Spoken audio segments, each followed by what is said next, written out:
10 jours de prière 2024. Jour 2, s'affairer à travailler pour Dieu. Les apôtres se rassemblèrent autour de Jésus et lui racontèrent tout ce qu'ils avaient fait et tout ce qu'ils avaient enseigné. Jésus leur dit : « Venez à l'écart, dans un endroit désert et reposez-vous un peu. » En effet, il y avait beaucoup de monde qui allait et venait, et ils n'avaient même pas le temps de manger. Ils partirent donc dans une barque pour aller à l'écart, dans un endroit. Marc 6, versets 30 à 32.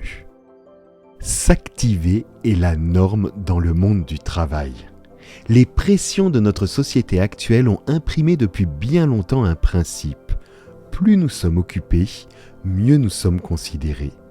L'indisponibilité et les challenges personnels attirent incontestablement une certaine admiration. Mais alors que nous sommes occupés à gagner notre vie, nous avons oublié de goûter aux meilleurs instants de la vie. Il est clair que nous vivons dans un monde réel, qu'il y a toujours d'importantes marges d'erreur. Le bien et le mal sont si étroitement mêlés que nous pourrions nous affairer à l'œuvre de Dieu sans pratiquer ce qui lui est agréable. Le danger est subtil. N'est-ce pas ce qui est arrivé aux disciples du Christ ? Nous pourrions, à leur image, agir pareillement pour les meilleures raisons du monde. Le temps nous est compté. Nous voudrions tant accomplir pour le Seigneur, être de bons gestionnaires de notre temps et de nos talents. Cela fait du bien, pensons-nous, d'être occupés pour Dieu, et nous sommes parfois tentés de penser que Dieu récompensera notre activité pour lui.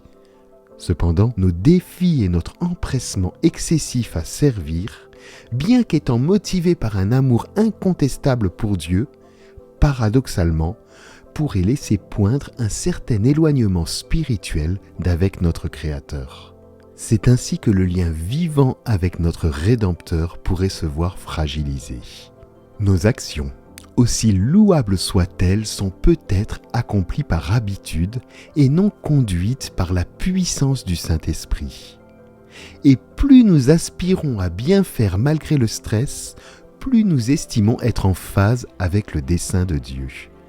L'agitation deviendrait-elle la nouvelle norme ? Submergés, accaparés par la masse de tâches qu'exige la mission, nous manquons les meilleurs moments de la vie qui possèdent un incomparable sens. L'affairisme ferait voler en éclats notre vitalité spirituelle. La précipitation est l'ennemi de toute relation amoureuse, en particulier celle établie avec le Dieu vivant des Écritures saintes. L'amour exige de l'attention, un espace-temps de qualité. La ligne qui sépare la vérité de l'erreur, le bien du mal, le divin de l'infernal, passe au milieu de chaque être humain. Comment ne pas céder à la séduction de certaines idées, tendances générales ? Comment faire face à leur influence nocive ? Au lieu de la combattre, protégeons ce qui est précieux aux yeux de Dieu. Il n'est pas étonnant que le Dieu des Écritures nous appelle à plusieurs reprises à nous arrêter, à faire une pause, à observer ce qu'il fera pour son peuple. Le Seigneur encourage ses enfants à ne pas se précipiter. Il sait combien nous le perdrons rapidement de vue lorsque notre esprit est pris dans un tourbillon d'activités quotidiennes. L'un des plus beaux aperçus du danger d'une activité constante pour Dieu se trouve lorsque notre Seigneur Jésus a pris la liberté de se reposer au cours de son propre ministère. Ellen White a magnifiquement décrit cet aspect important de son ministère auprès de ses disciples. Ayant mis toute leur âme dans le travail en faveur d'autrui et épuisé ainsi leurs forces physiques et intellectuelles, ils avaient le devoir de se reposer.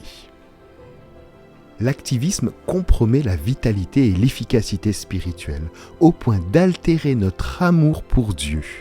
Plutôt que d'ajouter de nouveaux éléments à notre agenda, allégeons nos activités et faisons place à des moments de qualité constructifs en compagnie de notre Créateur et Sauveur.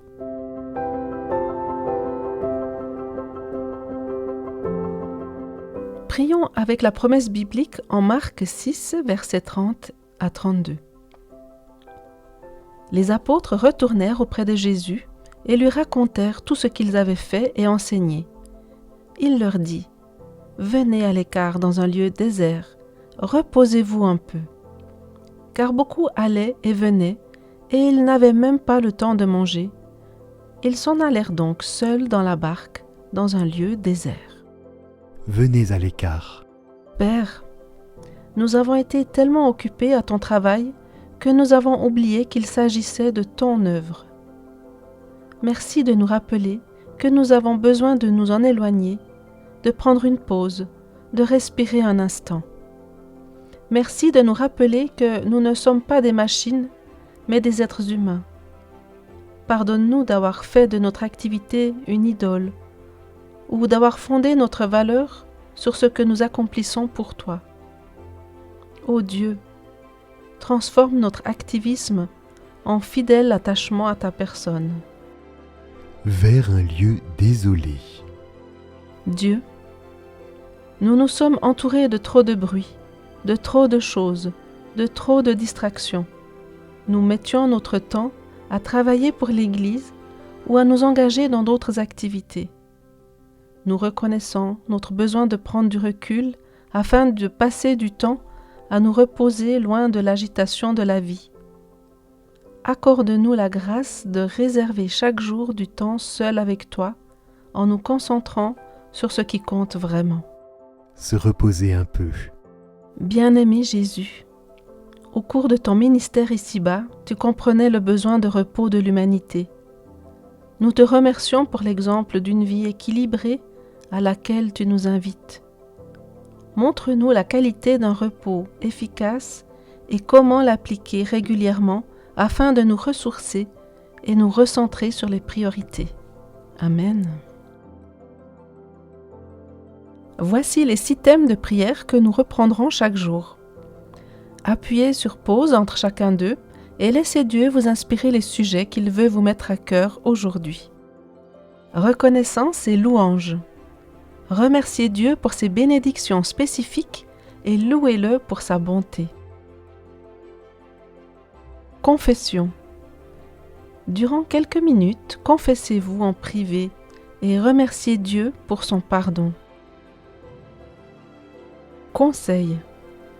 Priez pour avoir la sagesse nécessaire face aux défis et décisions importantes.